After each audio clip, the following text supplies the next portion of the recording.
I read a lot of resumes because I work in recruiting, and the one piece of advice I would give people is don't share too much about your personality in your email address. The resume is really professional, and then I see people with resumes like Princess Kitten, their probable year of birth at hotmail.com, and it's like, I don't want to know that. Or like I had someone apply and they had I hate Harry Potter with numbers after it at Gmail.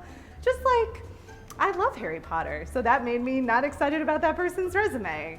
Those are things that to get to know after you get the job, not necessarily giving away on your resume. Back with another grad student who wanted to work at a particular company. You might know them based off of their brand colors, but the student really wanted to work there and create a resume with every brand color in his resume. So every title, one color. Every image had something in there that related to the company, even had an objective statement, which we don't really do anymore unless you really have a formed objective statement. And it was to work at that company. The problem was this was a resume that was uploaded to every employer. So he already told them up front that he wasn't really interested in your company because I want to work at this one. Again, pay attention.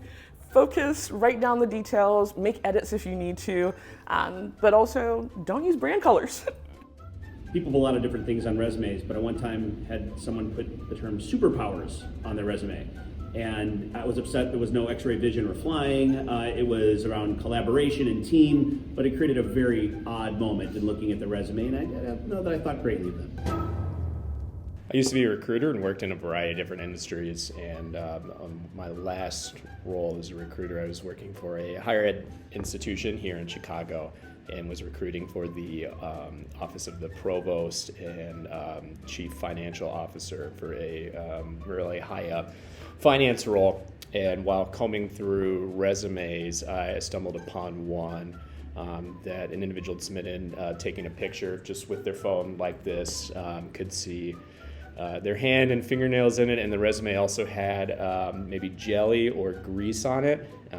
So word of advice, when you're taking a picture of a resume, make sure that you have a very nice background, that your hands are not in it. Probably shouldn't have food remnants on it either. That's a little gross.